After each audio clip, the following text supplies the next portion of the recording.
nom de son Excellence, votre frère, le président Macky Sall, vous souhaitez une très chaleureuse bienvenue ici en terre africaine, à Dakar, comme on dit, porte océane, entrée de l'Afrique. Vous le savez déjà, Monsieur le Président, à Dakar, vous êtes chez vous. Vous êtes chez vous par tout ce qui vous lie au président Macky Sall. Vous êtes chez vous par cette grande intention africaine que vous avez, ou partout, quand il est question de notre continent, mais peut-être au-delà, quand il est question du monde, vous intervenez alors. Et vous intervenez de façon ferme et décisive. Je vous ai vu faire au sommet de l'Union africaine, je vous ai vu faire à l'Assemblée générale des Nations unies, aujourd'hui à Dakar, demain ailleurs, partout où vous portez la voix du continent, où vous défendez ses intérêts, ses postures. Je voudrais saluer en vous le grand Africain. Donc, Monsieur le Président, bienvenue. Bienvenue à vous, bienvenue à tous ceux-là qui nous ont fait l'honneur, le plaisir d'être avec nous depuis 2 jours et de réfléchir sur un thème d'une gravité qui a fini de nous interpeller, qui nous empoigne tous les jours. L'Afrique à l'épreuve des chocs exogènes, défis de sécurité et de souveraineté. Un thème qui nous parle, parce que c'est un thème que nous vivons dans la profondeur de notre chair et qui habite nos pensées, nos réflexions, pour nous-mêmes, mais particulièrement pour demain. Alors, mesdames et messieurs, je voudrais ici, au nom du président Macky Sall, vous remercier, vous féliciter et vous dire qu'assurément, le Sénégal est honoré d'avoir des experts, des expertises, des personnes de l'art, de votre niveau, de votre trempe, de vos qualités qui viennent enrichir le débat. Alors ce débat, le Sénégal, il ne le veut pas que pour lui-même. Ce débat, le Sénégal le veut pour l'ensemble de l'humanité. Et c'est cela votre responsabilité. Et c'est à cela que vous vous êtes consacrés depuis 2 jours. C'est la raison pour laquelle il est un devoir pour moi de vous transmettre, en même temps que ces félicitations, ces remerciements particulièrement chaleureux du président Macky Sall. Je voudrais donc, après vous avoir remercié, d'avoir fait ce déplacement à Dakar, d'avoir eu ces 2 jours intenses de réflexion, de propositions et demain d'action, vous dire que notre forum, nous pouvons le dire sans fausse modestie et ne pas bouder notre plaisir, nous pouvons donc dire que notre forum a été une réussite. Et là, il a été une réussite par votre présence massive. Il a été une réussite par la pertinence du thème. Il a été une réussite par la profondeur de la réflexion. Il a été une réussite, et figurez-vous que je viens d'envoyer une de vos images au président Macky Sall qui se trouve à Riyad pour lui dire, Monsieur le Président, voilà les plénières de votre forum. Il en était heureux parce qu'il a vu que la salle était pleine. Elle n'était pas seulement pleine, elle était pleine de bonnes têtes. Donc, il est convaincu que c'est de bonnes résolutions qui seront issues de ce forum. Donc, face aux menaces terroristes et aux coups d'État répétés, et dans le contexte de la guerre en Ukraine, le Forum international de Dakar sur la paix et la sécurité en Afrique s'est donc ouvert à l'occasion de sa 8e édition, hier, lundi 24 octobre, avec comme thème, comme je viens de le rappeler, l'Afrique à l'épreuve des chocs exogènes, défis de stabilité et de souveraineté. Sur invitation du président de la République, invitation à laquelle vous nous avez fait l'honneur de répondre, invitation qu'il vous a lancée aux côtés de ses homologues d'Angola, son Excellence João Manuel Gonçalves Lourenço, du Cabo Verde, son Excellence José Maria Neves, du vice-premier ministre de Guinée-Bissau, M. Soares Sambou, du ministre des Affaires étrangères de l'Arabie saoudite, son Altesse le Prince Faisal Al Saoud, ainsi que de nos traditionnels partenaires que sont la France, représentée hier par la secrétaire d'État Chrysoula Zakharopoulou, et également le Japon, représenté par son vice-ministre des Affaires étrangères, M. Kenshi Yamada, cette 8e édition, comme je le disais tout à l'heure, a tenu donc toutes ses promesses.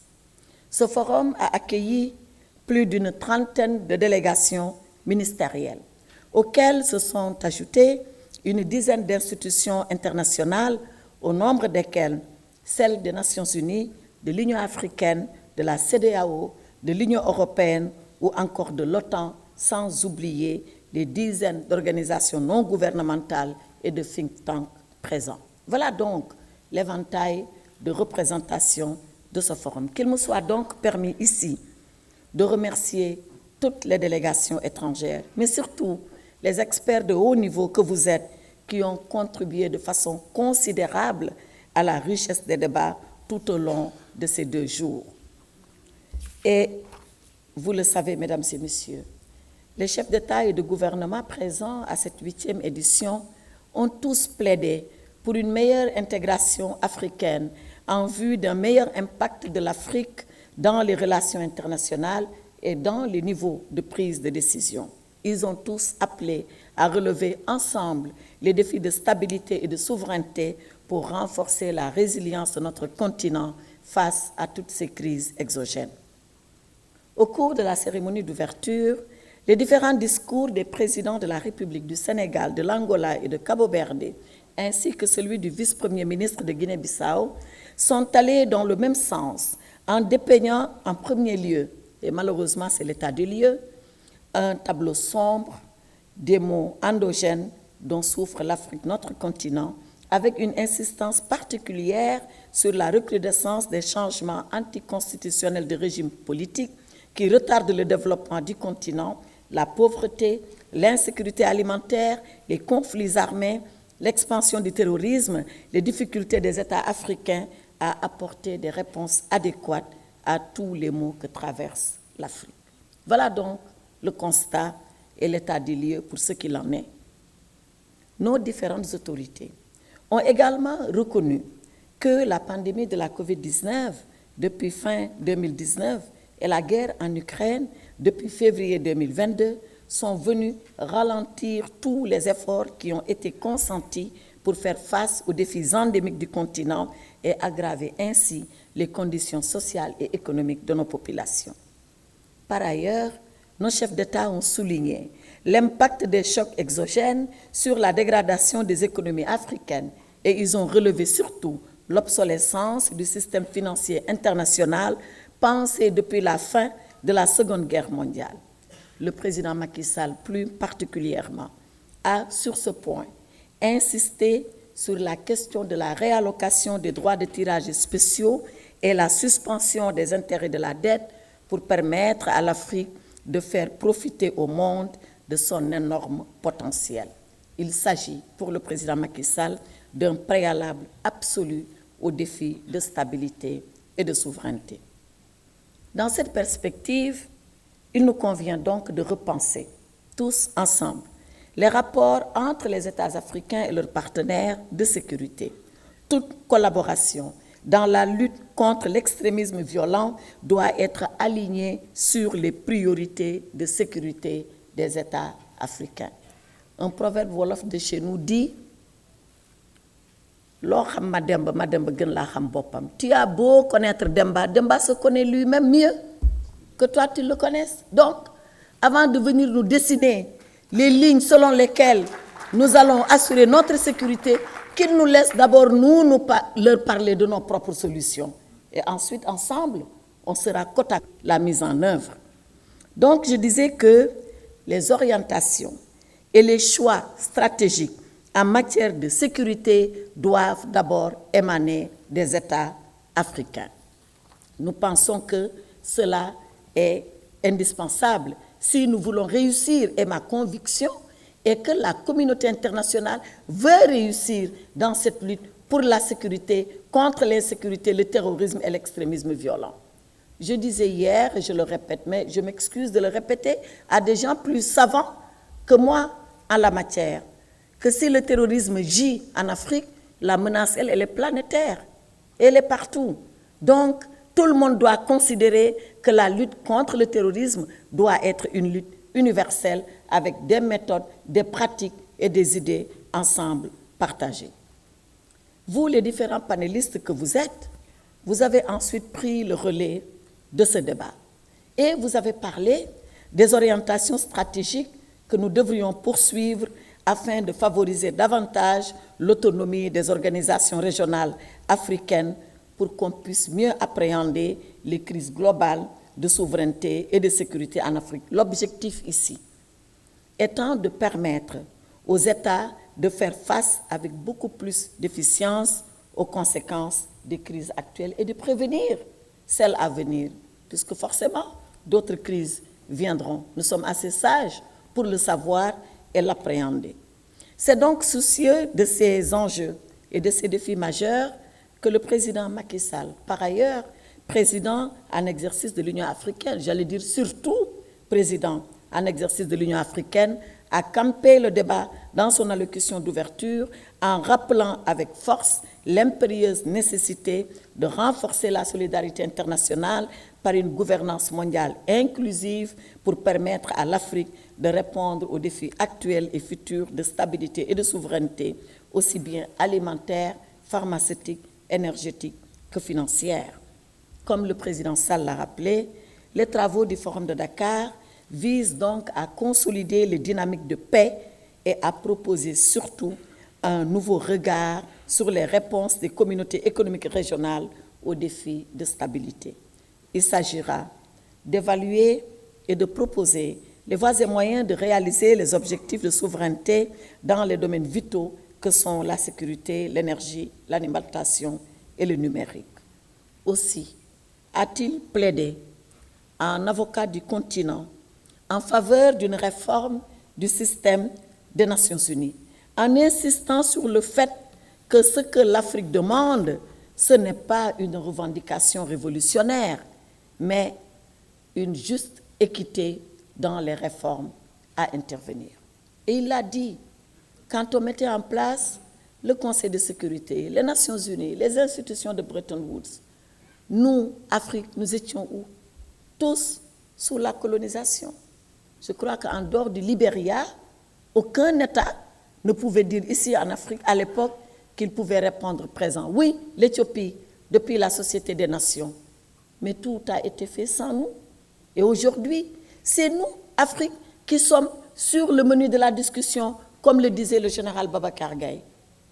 Mais c'est bien d'être sur le menu, mais le plus agréable, c'est d'être sur la table et de tenir la fourchette et le couteau, plutôt que d'être dans l'assiette.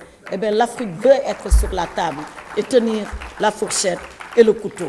Comme ça, elle se servira elle-même plutôt que d'être servie ou d'attendre qu'elle soit servie. Voilà donc les questions majeures qui ont été abordées, la réforme et la gouvernance dans le secteur de la sécurité, qui implique des changements de paradigme majeurs pour une gestion transparente de nos ressources. Et là également, je me souviens de ce que le président Macky Sall avait dit. Il avait dit que la sécurité doit être gérée comme un volet du développement.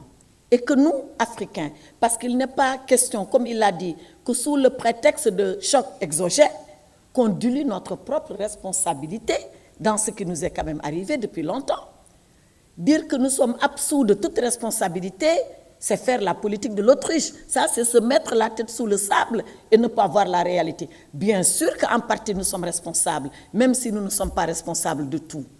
Donc, lui dit, nous devons commencer, dans le budget national, à déjà affecter une part conséquente à nos politiques de sécurité. Et le reste, maintenant, viendra par l'apport de la solidarité et de la communauté internationale. Mais on ne peut pas attendre, alors que nos armées se sont effondrées. Parfois, heureusement, ce n'est pas partout le cas. On ne peut pas attendre que la sécurité nous menace. On ne peut pas attendre que le terrorisme soit en notre sein ou dans le meilleur des cas à nos frontières pour dire finalement qu'est-ce qu'on fait, où est-ce qu'on va trouver l'argent. Trouvons l'argent avant que tout cela n'arrive et que si par extraordinaire, malgré tout quand même cela arrivait, que nous puissions faire face et dès les premiers jours, dès les premières heures, dès les premiers instants à la menace qui tombe sur nous. Et il a donné l'exemple de ce qui s'est passé en Afrique de l'Est, quand il a fallu tout de suite rendre opérationnelle une force d'intervention pour que, aux 3 frontières de l'Afrique de l'Est, entre l'Ouganda, le Rwanda et la RDC, rapidement, qu'on puisse être opérationnel et éviter le pire. Et on l'a évité. Le Sénégal a mis 100 millions, 1 million d'euros, je crois, ça, Général Cissé. Angola a mis 1 million d'euros avec ça. Mais c'est rien pour un État que de dégager 1 million d'euros dans la précipitation, sans préparation. Imaginez si cela avait été inscrit de façon régulière dans nos budgets. Ça aurait été des dépenses aussi rapidement exécutées qu'elles ont été prévues et les crédits disponibles. Voilà ce que nous pouvons faire dans l'anticipation en ayant en tête la conviction que la sécurité, c'est d'abord un élément du développement. Ce qui fait qu'avant de définir nos politiques économiques, on aurait déjà pensé à la sécurité. Voilà donc ce que le président Macky Sall disait hier du haut de cette tribune et de façon tout à fait appropriée. Je vais conclure, Monsieur le Président. Je vais conclure parce que vous nous avez fait l'honneur d'être là, alors que vous voulez juste répondre à quelques questions. On vous laissera répondre à ces questions-là et moi je suis en train de vous livrer un cours comme si j'étais habilitée à pouvoir le faire. Je voudrais vous demander pardon et je vais conclure. Je vais conclure, Monsieur le Président, parce que bon, c'est ma passion d'avocat parfois qui m'emporte. Hein, et j'oublie que, je pense que je suis devant le prétoire et j'oublie que je suis un fonctionnaire. Donc, Monsieur le Président, la poursuite des travaux autour de toutes ces idées qui ont été agitées par le président Macky Sall, par ses hôtes et par vous-même qui avez pris le relais, a permis de replacer les questions de souveraineté et de sécurité au cœur des enjeux de l'heure et à l'aune des crises globales. Il est ressorti de vos différentes discussions la nécessité impérieuse de renforcer donc l'autonomie de nos pays dans les secteurs comme l'alimentation et la santé. C'est tout le sens qu'il conviendra de donner à l'appel qui a été lancé pour une coopération internationale articulée autour des priorités africaines dans le cadre d'un partenariat mutuellement bénéfique. De même, la contribution des jeunes reste essentielle en ce qu'elle garantit l'appropriation de nos objectifs au profit des générations futures. Jean Jaurès disait que la générosité, c'est de faire les choses et de bien les faire sans se soucier qu'un jour on pourra en bénéficier. Qu'importe. Si on n'en bénéficie pas, ce n'est pas grave. Si un autre, notre enfant, notre neveu, notre nièce, peut-être plus tard nos petits-enfants peuvent en bénéficier, alors oui, il faut le faire pendant qu'on peut le faire, pendant qu'il est encore temps de le faire. Nous devons faire comme cela dans notre réflexion pour les générations à venir.